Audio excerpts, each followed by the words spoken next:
ውድ ቻናላችን ቤተሰቦች እንኳን ወደ ቻናላችን በደህና መጣችሁ። አሁንም ሊቨርፑልን በተመለከቱ ዘገባዎች ተመልሼ መጥቻለሁ። በሰዓት የምንመለከታቸው ኮዲ ጋክፖ በክረምቱ የዝውውር መስኮት ሊቨርፑልን ሊለቅ ይችላል። እንደዚሁም ሊቨርፑሎች ለሱ ምትክ አንቶኒ ጎርደንን ከኒውካስል ዩናይትድ ሊያስፈርሙት ይችላሉ እየተባለ ይገኛል። ይህንን በቆይታችን የምንመለከት ይሆናል። ከዚህ በተጨማሪም ፖል ጎረስት በአሰልጣኝ አርነ ስሎት ዙሪያ ያወጣውን ዘገባ የምንመለከት ይሆናል። እንደዚሁም 16 የሚደርሱ የሊቨርፑል ተጫዋቾች ለኢንተርናሽናል ብሬክ ወደ ሀገራቶቻቸው አቅንተዋል። ይህንንም በቆይታ እንመለከታለን። እስከ መጨረሻው ደቂቃ ድረስ አብራችሁ ቆይታችሁ እንደተከታተሉትም በአክብሮት ጋብዛለሁ። ሰብስክራይብ፣ ላይክ፣ ሼር እያደረጋችሁም የቻናሉ ቤተሰብ እንድትሆኑም በአክብሮት እጠይቃለሁ። አሁን በቀጥታ ወደ ያስኮላችሁ ጉዳዮች ማመሪያ ይሆናል። አብራችሁን ቆዩ። በመጀመሪያ የምንመለከተው 16 የሚደርሱ የሊቨርፑል ተጫዋቾች ለሀገራት ጨዋታ ወደ የሀገራቶቻቸው አቅንተዋል። ከነዚህ መካከል 13ቱ የዋናው ቡድን ተጫዋቾች ሲሆን ቀሪዎቹን ሶስቱ ደግሞ የወጣት ቡድን ተጫዋቾች ናቸው። እነዚህን ስንመለከት ማማርዳሽቪሊ፣ አንዲ ሮበርትሰን፣ ኢብራሂማ ኮናቴ፣ ሂጎ ኤኬቴኬ፣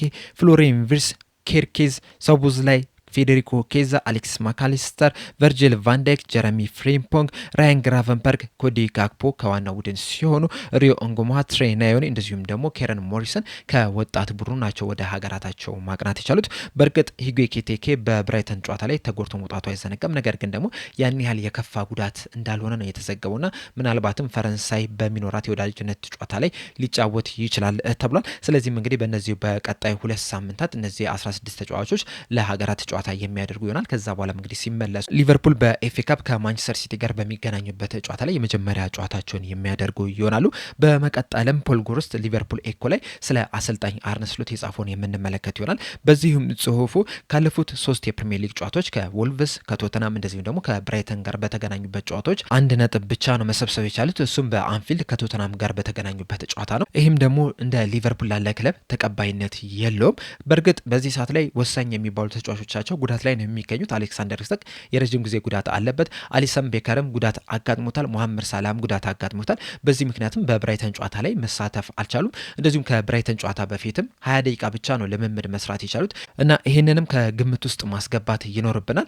ነገር ግን ደግሞ የቅዳሜ ውጤት የቅዳሜ ጨዋታ ያሳዩት ፐርፎርማንስ አንድ ጊዜ ብቻ ያጋጠመ ነገር አይደለም። በዚህ ሲዝን በተደጋጋሚ በሌሎች ጨዋታዎች ላይ ሲያጋጥሙ የነበረ ነገር ነው። ከቶተናም ጋር፣ ከወልቭስ ጋር፣ ከሊድስ ጋር፣ ከክሪስታል ፓላስ ጋር፣ ከማንቸስተር ሲቲ እንደዚሁም በሌሎች ጨዋታዎች ላይም በተደጋጋሚ ስንመለከተው የነበረ ነገር ነው። ምናልባት የቅዳሜ ጨዋታ ላይ ያሳዩት እንቅስቃሴ ለመጀመሪያ ጊዜ ቢሆን ኖሮ አክሰፕት ሊደረግ ይችላል። ነገር ግን ደግሞ ይሄ መጥፎ እንቅስቃሴ በመደጋገሙ ምክንያት ተቀባይነት እንዳይኖረው አድርጎታል። እናም አሰልጣኙም ትልቅ ጫና ውስጥም እንዲገቡ አድርጓቸዋል። በእርግጥ በዚህ ሰዓት ላይ ሊቨርፑሎች አሰልጣኙን ያባረሩታል ማለት ትንሽ አስቸጋሪ ነው። ምክንያቱም አሰልጣኝ የርገን ክሎፕ ክለቡን እለቃለሁ ካለ በኋላ የተለያዩ አሰልጣኞችን ሲመለከቱ ነበርና አሰልጣኝ አርነ ስሎትን ከመቅጠራቸው በፊትም በአሰልጣኙ ዙሪያ 60 ገጽ የሆኑ መረጃዎችን አዘጋጅተው ነበር። በጣም ዲቴል የሆኑ መረጃዎችን ነበረ ሲያዘጋጁለት የነበረው።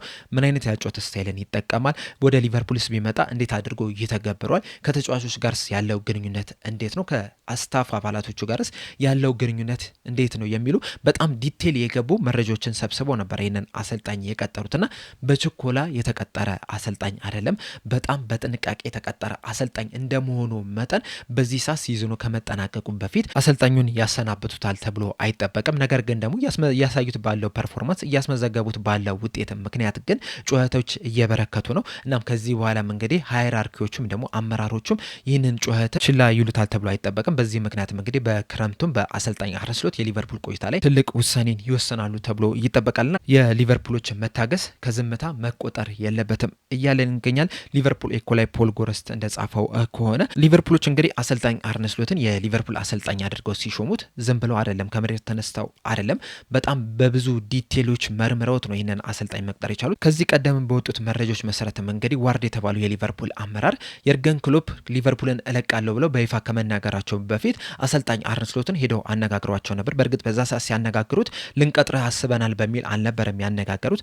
ነገር ግን በሌሎች ዙሪያ የሚያሰለጥንበት ክለብ መማር የምንፈልገው ነገር አለ በሚል ምክንያት ነበር ሄደው ሲያነጋግሩት የነበሩና በዛም በሚያነጋግሩበት ሰዓትም ከሱ ሲያገኙት የነበረው ምላሽ ከሱ ሲያገኙት የነበረው ማብራሪያ እንግዲህ በጣም እንዳስደሰታቸው ነው የተናገሩትና ምን ያህል ድረስ ሄደው አሰልጣኙን እንደመረመሩት እንግዲህ በዚህም መረዳት እንችላለንና በጣም በጥንቃቄ የተቀጠረ አሰልጣኝ ነው። በመጀመሪያው ሲዝኑም እንግዲህ ያንን ነገር በደንብ ያሳየ ይመስለኛል። የሊቨርፑል አሰልጣኝ መሆን እንደሚገባውም በደንብ አሳይቶ ነበረ።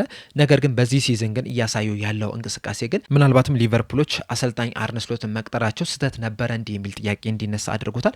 እንደዚሁም አሰልጣኝ አርነ ስሎት ያለፈውን ሲዝን ፕሪሚየር ሊግ ዋንጫ ማሸነፍ የቻሉት የርገን ክሎፕ ትተውት ቢሄዱት ስኳድ ነው እንጂ በራሳቸው ጥረት አይደለም የሚል ጥያቄዎችን እንዲነሳ እያደረገው ነው የሚገኘው። እያሳዩት ያለው እንቅስቃሴ እያስመዘገቡት ያለው ውጤትም እንግዲህ በደጋፊዎች ዘንድ ደስታን እየፈጠረ አይደለም የሚገኘው። እንደዚሁም በቅርብ ጊዜያቶችም እንግዲህ የሊቨርፑል ደጋፊዎችም ተቃውሞ ሲያሰሙ እየተደመጠ ነው የሚገኘው። ከቶተናም ጋር በነበረው የሜዳው ጨዋታ በአንፊልድ የነበሩ ደጋፊዎች ተቃውሞ ሲያሰሙ መደመጥ ችሏል። እንደዚሁም አንዳንድ የወጡ መረጃዎችን ስንመለከት ራሱ ሊቨርፑል ከብራይተን ከተሸነፈ በኋላ አሰልጣኙ የሊቨርፑል ደጋፊዎችን ለመሰናበት ወደዛ ጠጋ ሲሉ የሊቨርፑል ደጋፊዎች ተቃውሞ ሲያሰሙ ተደምጧል የሚሉ መረጃዎችን እየሰማን ነው የምንገኘውና ይህ ነገር ደግሞ ከሊቨርፑል ደጋፊዎች የተለመደ አይደለም።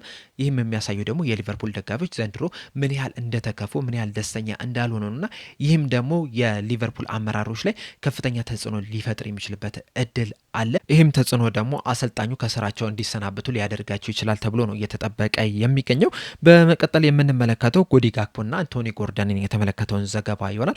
እንደ ቲምቶክ ዘገባ ከሆነ ኮዲ ጋክፖ ምናልባትም በክረምቱ የዝውውር መስኮት ሊቨርፑልን ሲለቅ ልንመለከተው እንችላለን። ሊቨርፑሎችም እንግዲህ በኮዲ ጋክፖ ምትክ የኒውካስል ዩናይትድ ተጫዋች ሆኖ አንቶኒ ጎርደንን ወደ ሊቨርፑል ሊያመጡት ይችላሉ እያለን ይገኛል። አያይዞም ቲምቶክ ይዞት በወጣው መረጃ መሰረት የኮዲ ጋክፖ የሊቨርፑል ቆይታ በዚህ ሰዓት እንግዲህ መስቀለኛ መንገድ ላይ ነው የተቀመጠው። ደላሎችም እንግዲህ ኮዲ ጋክፖን ለተለያዩ ክለቦችም እያቀረቡት ይገኛሉ። በእርግጥ ሊቨርፑሎች በግድ እንዲወጣ እየገፉት አይደለም። ነገር ግን ደግሞ እነዚህ ደላሎች ለተለያዩ ክለቦች በእንግሊዝ ውስጥም ከእንግሊዝ ውጭም ላሉ ክለቦችም ይህንን ተጫዋች አቅርቦታል። በዚህም እንግዲህ ጥሩ የሚባል ምላሾችን እያገኙ ነው እየተባለ ነው። አንደኛው ይህንን ተጫዋች ለማስፈረም ፍላጎት ያላቸው ባየር ሙኒኮች ናቸው። ከዚህ ቀደምም እንግዲህ በተለይ ደግሞ ሉዊስ ዲያዝን ከሊቨርፑል ከማስፈረማቸው በፊት ቅድሚያ ምርጫቸው አድርገውት የነበረው ኮዲ ጋክፖን ነው። ነገር ግን ደግሞ ኮዲ ጋክፖን ሊቨርፑሎች መሸጥ ባለመፈለጋቸው ምክንያት ሉዊስ ዲያዝን ባለፈው ክረምት የዝውውር መስኮት ለባየር ሙኒክ መሸጣቸው አይዘነጋም።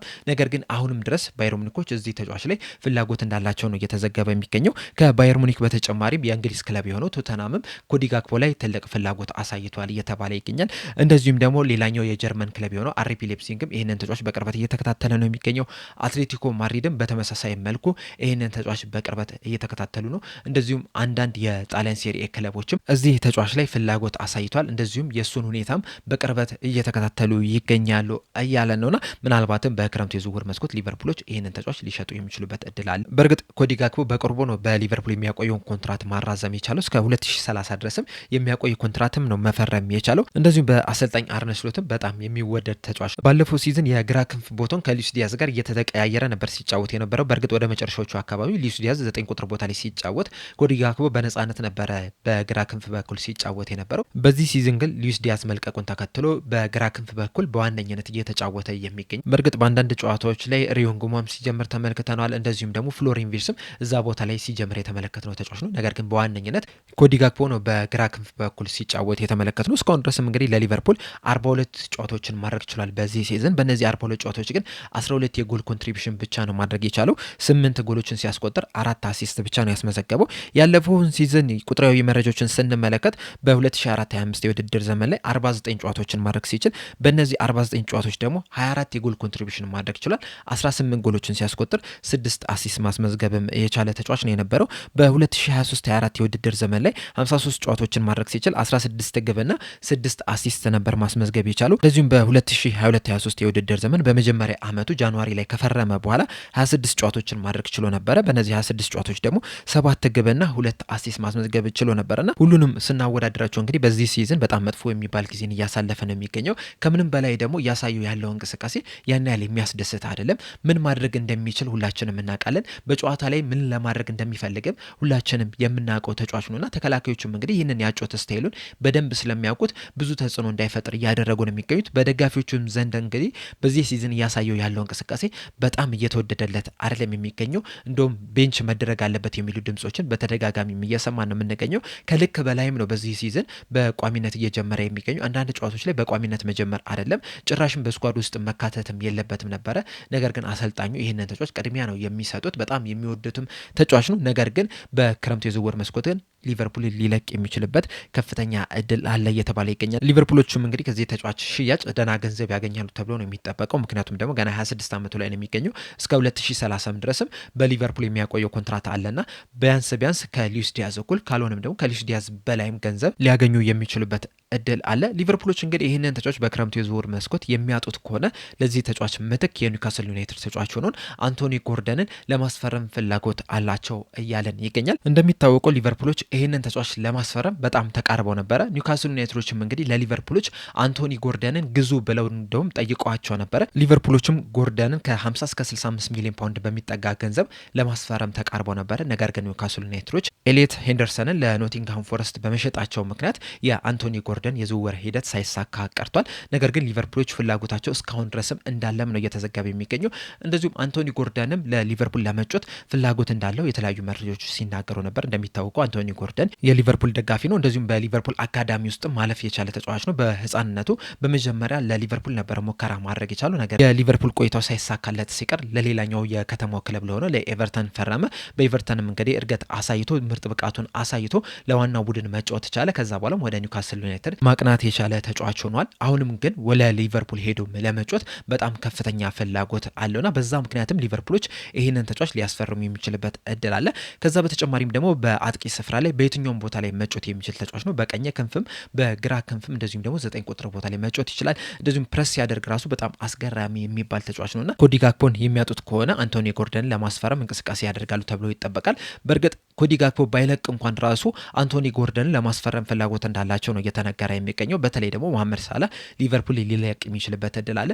ባይለቅም እንኳን ራሱ በዛ ቦታ ላይ የሚጫወት ተጫዋች ያስፈልጋል፣ ተጨማሪ ተጫዋች እና በዛም ምክንያትም አንቶኒ ጎርደንን ሊያስፈርም የሚችልበት እድል አለ። ነገር ግን ደግሞ ኮዲ ጋክፖ ሊቨርፑልን የሚለቅ ከሆነ ግን በጣም ከፍተኛ ጥረት ያደርጋሉ ተብሎ ነው የሚጠበቀው። አንቶኒ ጎርደን እንግዲህ ከኮዲ ጋክፖ በበለጠ ብዙ ነገሮችን ለክለቡ መስጠት የሚችል ተጫዋች ነው። በመጀመሪያ ደረጃ በጣም ቨርሳታይል የሚባል ተጫዋች ነው። እንደዚሁም ደግሞ በጣም ፈጣን የሚባል ተጫዋች ነው። እንደ ኮዲ ጋክፖም የሚገመት አይነት ተጫዋች አይደለምና ሊቨርፑሎች ይህንን ተጫዋች ቢያመጡት በጣም ከፍተኛ ጥቅም ይሰጣቸዋል ብዬ አስባለሁ። እናንተስ በዚህ ዙሪያ ያላቸው ሀሳብ ምንድነው? በመጀመሪያ ደረጃ በአሰልጣኝ አርነ ስሎት ዙሪያ ያላቸው ሀሳብ ምንድነው? ሊቨርፑሎች እንግዲህ አሰልጣኙ ሲቀጥሩ 60 ገጾችን አዘጋጅተው ነበረ ብለዋል። አሁን ላይ እያሳዩ ያለ እንቅስቃሴ ግን ያንን ያሳያሉ። እንደዚሁስ በሊቨርፑል የሚቆይ ይመስላችኋል? ከዛ በተጨማሪስ ኮዲ ጋክፖ በሊቨርፑል ቤት መቆየት አለበት ብላችሁ ታስባላችሁ ወይስ መልቀቅ አለበት? የሚለቅ ከሆነስ አንቶኒ ጎርደን ለኮዲ ጋክፖ ትክክለኛው ምትክ ነው ብላችሁ ታስባላችሁ? እንደዚሁስ አንቶኒ ጎርደን ከኮዲ ጋክፖስ የተሻለ ተጫዋች ነው ወይ? ሀሳባችሁ እንዳለ ኮሜንት ሴክሽን ላይ በመጻፍ አሳውቁኝ። ለአሁን እኔ እዚህ ላይ አበቃው። እስከ መጨረሻው ደቂቃ ድረስ ስለተከታተላችሁኝ